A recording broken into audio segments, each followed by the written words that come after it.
রবিবারের ব্যস্ততম দিনে সকাল ৬টা থেকে সন্ধে ৭টা পর্যন্ত সংসারের সমস্ত কাজ এক নিঃশ্বাসে শেষ করলাম।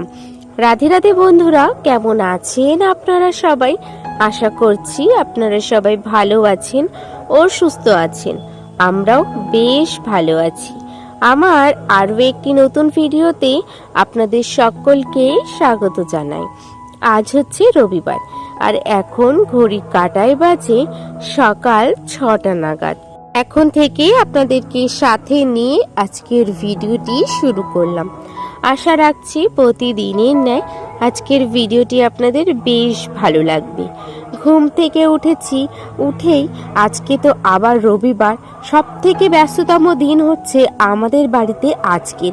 অন্যান্য দিনগুলো কাজের পরিমাণটা বেশি থাকলেও আজকের দিনের কাজের পরিমাণটা কিন্তু অত্যাধিক বেশি। কারণ কি, আজকে হাজবেন্ড দাদা দুজনেই বাড়িতে থাকে, এই জন্য আজকের কাজের পরিমাণটা অত্যাধিক বেশি থাকে। তো এদিকে দেখুন, ঘুম থেকে উঠে তো আমার ডেইলি রুটিন যেগুলো থাকে সেগুলোই আমি করে নিচ্ছি। সবার প্রথমে যেগুলো আমি করে থাকি, যারা আমার ডেইলি ভিউয়ার্স তারা তো জানে, আগে আমি বাসি ঘরটি ঝাড় দিই। এখনো সকলেই বাড়ির ঘুমাচ্ছে, শুধু একা উঠে নিজের সংসারের কাজগুলোকে শেষ করার চিন্তায় একটু তাড়াতাড়ি উঠে যাওয়া।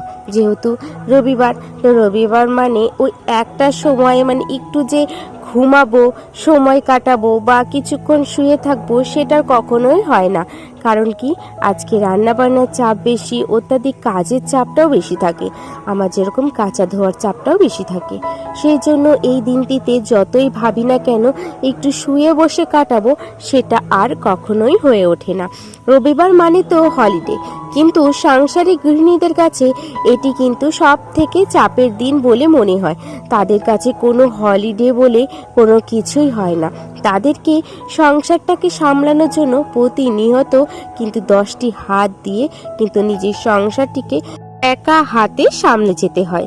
এদিকে দেখুন, আপনাদের সাথে তো গল্প করছি, আর ওদিকে কিন্তু আমার কাজগুলো হয়ে যাচ্ছে। নিচের তো সমস্ত কাজ শেষ, নিচের কাজ শেষ করে চলে এসেছিলাম ওপরে এসে এই যে সবার প্রথমেই তো ঠাকুর ঘরটি খুলে দিয়ে ঠাকুর প্রণামটি করে নিয়েছি। তারপরে পুরো ছাদটি ঝাড় দিয়ে এখন সমস্ত গাছগুলোতে জল দিয়ে দিচ্ছি। দেখুন, আজকে রবিবার, এখন তো ভালোই হালকা হালকা গরম পড়ে গেছে।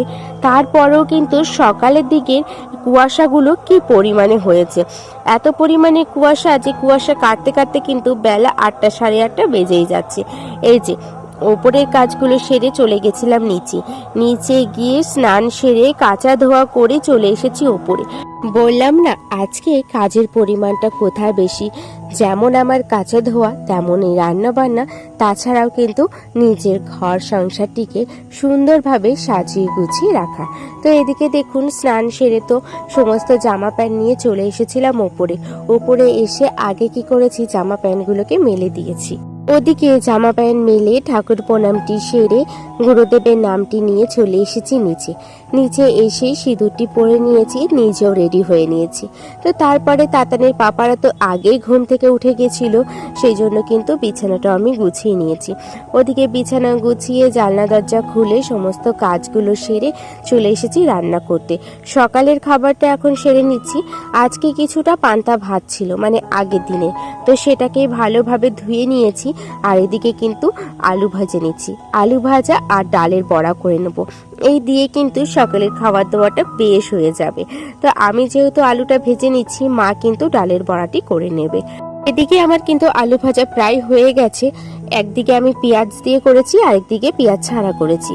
যেহেতু সকল মেম্বারই আমাদের বাড়িতে থাকে, তো তারা যে যেটা পছন্দ করে সেইভাবেই কিন্তু আমি রান্নাটা করে দিই। তো এদিকে তো সকালে রান্না বান্না হয়ে গেছে, সবাইকে খেতে দিয়ে দিয়েছি, নিজেরাও খেয়ে নিয়েছি। তো তারপরে দুপুরে রান্না বান্নার জন্য তোড়জোড় শুরু হয়ে গেছে।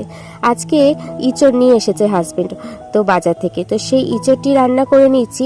এদিকে দেখুন, ইঁচড়টিকে কেটে ধুয়ে সিদ্ধ করে নিয়েছি, আর সিদ্ধ করার পরে কিন্তু নুন আর হলুদ হলুদ দিয়ে বেশ ভালোভাবে কিন্তু ভাজা হয়েছে। এদিকে ভেজে নিয়ে এদিকে তেলটা দিয়ে দিয়েছি কড়াইয়ে কিছুটা পরিমাণে, তার মধ্যে কিন্তু জিরে ফোড়ন আর তেজপাতা দিয়ে দিয়েছি, আর ডুম ডুম করে পেঁয়াজ কেটে রেখেছিলাম সেই পেঁয়াজটিকে দিয়ে এখন একটু নেড়ে নেব। হালকা ভাজা হয়ে গেলে একেবারে কিছুটা রসুন দিয়ে দিয়েছি, আর তারপরে বেশ ভালোভাবে লাল লাল করে ভেজে আসলে কিন্তু আমি ডুব ডুব করে কিন্তু কিছুটা টমেটো একটা টমেটো কেটে রেখেছিলাম, তো সেটিকে দিয়ে দিয়েছি, কিছুক্ষণ ভেজে নিয়েছি। তো ভাজার পরে এখন সমস্ত বাটা মশলাগুলোকে দিয়ে দেবো। বাটা মশলার মধ্যে আমি ইউজ করেছি আদা বাটা আর লঙ্কা বাটা, আর বাদ বাকি কিন্তু সমস্ত আমি গুঁড়ো মশলা করেছি। এদিকে জিরের গুঁড়ো দিয়েছি, ধনে গুঁড়ো দিয়েছি, লঙ্কার গুঁড়ো, আর হচ্ছে পরিমাণ মতন হলুদ কালারের মতন। তো এদিকে যেহেতু লঙ্কার গুঁড়োটা দিয়েছি তাতে কিন্তু বেশ ভালোই কালার আসে। তাছাড়া আমি গোলমরিচের গুঁড়ো দিচ্ছি। আজকে পরিমাণগুলো মাই দিয়ে দিয়েছে, যেহেতু আমি বারবার করে হাত দেবো, মা ওই সাইডে ছিল বলে মাই কিন্তু সমস্ত মশলাগুলোকে দিয়ে দিয়েছে, আর আমি বারবার করে কিন্তু নেড়ে নিয়েছি। এদিকে ওই মশলাগুলো যে ভাজা ভাজা হয়ে আসবে, মানে তেল ছেড়ে দেবে, তখন কিন্তু বাদাম বাটাটা দিয়ে দিয়েছি। বাদাম বাটাটা দিয়ে বেশ ভালোভাবে কিন্তু কিছুক্ষণ কষিয়ে নেব মশলাগুলোকে। মশলাটা যখনই কষা হয়ে যাবে তখন কিন্তু ইঁচড় আর আলুটি কিন্তু দিয়ে দেব। তারপরে বেশ ভালোভাবে কিছুক্ষণ নাড়াচাড়া করে মশলাটিগুলো যাতে ইঁচড় আর আলুর মধ্যে ঢুকে যায় সেই মতন কিন্তু বেশ 10 মিনিটের মতো নাড়তে হবে। তখন দেখবো মশলাগুলো ইঁচড়ের মধ্যে বেশ ভালোভাবে মেখে নিয়েছে, তখন কিন্তু পরিমাণ মতন জল দিয়ে তারপরে হচ্ছে এদিকে যেহেতু চিংড়ি মাছ দেবো সেই জন্য কিন্তু আমি চিংড়ি মাছটা আর হচ্ছে একটু গরম মশলার গুঁড়ো আর ঘি দিয়ে কিন্তু নামিয়েছি। যেহেতু প্রথমে দেখেছিলেন অনেকটা পরিমাণে, কিন্তু যেহেতু দিদি চিংড়ি মাছ দিয়ে খাবে না সেই কারণে দিদিটা উঠিয়ে নেওয়ার পরে কিন্তু চিংড়ি মাছ দিয়ে আমি কিন্তু তরকারিটা নামিয়ে দিয়েছিলাম। আজকে জানেন তো বছরের প্রথম যেহেতু ইঁচড় খেয়েছি, এতটাই টেস্ট হয়েছে যে কি বলবো। হ্যাঁ, মা কিন্তু সমস্ত মশলাগুলো বলে দিয়েছিল। তো যাই হোক, ওদিকে তো আমার ইঁচড় রান্না হয়ে গেছে, আর ওদিকে মা করছে আমের টক, আর এদিকে আমি চিকেনটি রান্না করে নিচ্ছি। আজকে চিকেন রান্নাটা কিন্তু একটু আলাদা রকম ভাবে করেছিলাম। অন্যান্য দিন তো চিকেনের মধ্যে সমস্ত মশলাগুলো ম্যারিনেট করে রেখে দিই কিছুক্ষণের জন্য, কিন্তু আজকে সমস্ত মশলাগুলোকে কষিয়ে ওই কাঁচা ধোয়ার চিকেনটি কিন্তু দিয়ে দিয়েছিলাম। যেরকম প্রত্যেকটা দিন করি সেই রকমই করেছি, শুধু কড়াইয়ের মধ্যে আমি কিন্তু জিনিসটি করেছি। আজকে ফোড়নের মধ্যে দিয়েছিলাম তেজপাতা, সাদা জিরে, আর হচ্ছে দারচিনি, এলাচ, গোলমরিচ, এগুলো দিয়ে ফোড়ন দিয়ে কিন্তু সমস্ত হচ্ছে যে কেটে রাখা পেঁয়াজ, রসুন, টমেটো দিয়ে বেশ ভালোভাবে কিন্তু নেড়ে নিয়েছি। আর তারপরে কিন্তু সমস্ত বাটা মশলাগুলো দিয়ে দিয়েছি, আদা বাটা, লঙ্কা বাটা, জিরের গুঁড়ো, ধনের গুঁড়ো সমস্ত দিয়ে বেশ ভালোভাবে কিন্তু কষিয়ে নিয়েছি মশলাগুলোকে। তারপরে সমস্ত চিকেনটি দিয়ে বেশ ভালোভাবে কিন্তু ঢেকে ঢেকে আমি কিন্তু চিকেনটিকে কষিয়েছি। আমার মনে হয় এইভাবে চিকেনটি মনে হয় সবসময় কাঁচা থাকে, সেই জন্য আজকে কিন্তু বেশ ভালোভাবে কিন্তু ঢেকে ঢেকে করেছিলাম। দেখলাম যে না, কাঁচা নেই, কিন্তু ঠিক একই রকম টেস্ট। আজকে কি কি রান্না হয়েছে সেটাই তোমাদের সাথে শেয়ার করছি।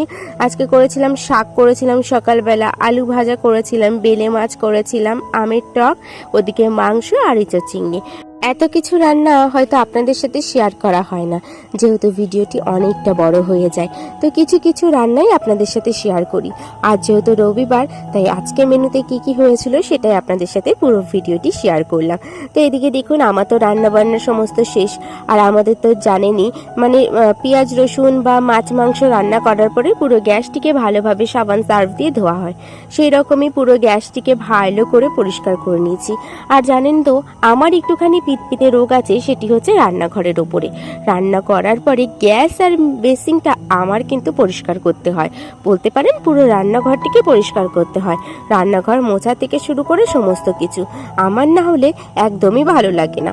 ওদিকে তো রান্নাঘরটিকে ভালোভাবে পরিষ্কার পরিচ্ছন্ন করে চলে এসেছিলাম এই সাইডে। সকালে কিছু বাসন, ওই সকালের খাওয়ার পরে কিন্তু কিছু বাসন ছিল, সেগুলোকে মেজে রেখেছিলাম, সেগুলোকে এখন এক এক করে তুলে ঘরে নিয়ে যাব।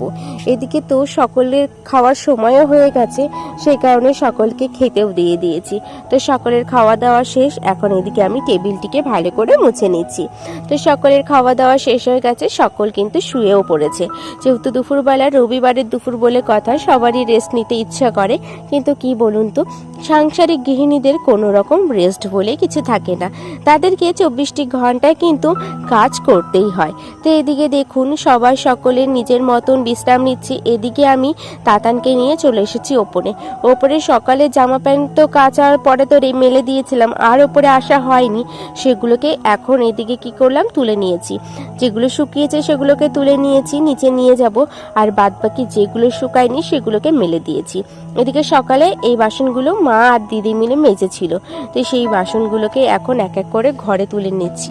বেলা তো বয়ে যায়, সন্ধেও হয়ে আসবে, তো সে কারণে এই কাজগুলোকে আমি শেষ করে নিচে যাব। ওদিকে বাসন তোলার পরে দেখছি ছাদটা বেশ নোংরা হয়েছে, সে কারণে পুরো ছাদটি ঝাড় দিয়ে চলে এসেছি নিচে সন্ধেটি দিতে। উপরের পুজো সন্ধে দুটোই মা দিচ্ছে। এদিকে নিচের সন্ধেটি আমার দেয়া হয়ে গেছে। ওই যে দুপুরবেলা যে জামা প্যান্টগুলোকে তুলেছিলাম সেগুলোকে নিয়ে চলে এসেছি ঘরে এসে এখন আমি প্রথমে নিজে জামা কাপড়টি ছেড়ে মাথাটি আঁচড়ে নিয়েছি, সিঁদুর টিঁদুর পরে নিজে রেডি হয়েছি। তো তারপরে এখন সমস্ত জামা প্যান্টগুলোকে গুছিয়ে নেব। এই শাড়িটি পরে গেছিলাম আগের দিন বিয়ে বাড়িতে, তো আজকে একটু রোদে দিয়েছিলাম, সে কারণে আজকে এই যে সমস্ত শাড়ি বলুন জামা প্যান্টগুলো গুছিয়ে নিচ্ছি। এদিকে সমস্ত জামা প্যান্টগুলো তো গুছিয়ে নেব, তারপরে দিদিদের রুমের জামা প্যান্টগুলোকে দিদিদের রুমে দিয়ে আসবার। ওদিকে তাতানের পাপা দুজনেই শুয়ে রয়েছে, আর এদিকে আমি কাজগুলোকে শেষ করছি। যেহেতু প্রায় এখন বাজে ঘড়ির কাঁটায় ওই 6:30 নাগাদ, তো ভাবলাম তাড়াতাড়ি সমস্ত কাজগুলোকে শেষ করি। আর ওদিকে তাতানের পাপা ঘুম থেকে উঠে গেছে, উঠে যাওয়ার পরে আমাকে বলছে তোমার জন্য কি কিছু খাবার নিয়ে আসবো। তো যেহেতু কিছুক্ষণ আগে খাওয়া দাওয়া করেছি, তো সেই জন্য বললাম এখন না, আরো পরে নিয়ে এসো। দেখো এখন ঘড়ির কাঁটায় সবে বাজে 6:30। যাই হোক, সমস্ত জামা প্যান্টগুলোকে গুছিয়ে নিয়েছি, আর এখন আমি এক এক করে সুন্দর করে সাজিয়েও রাখছি। তো চলুন আজকের মতন ভিডিওটি আমি এখানেই শেষ করলাম। আশা করছি প্রতিদিনের ন্যায় আজকের ভিডিওটি আপনাদের বেশ ভালো লাগবে। আপনারা সকলে সুস্থ থাকবেন, ভালো থাকবেন। দেখা হচ্ছে অন্য একটি ভিডিওতে।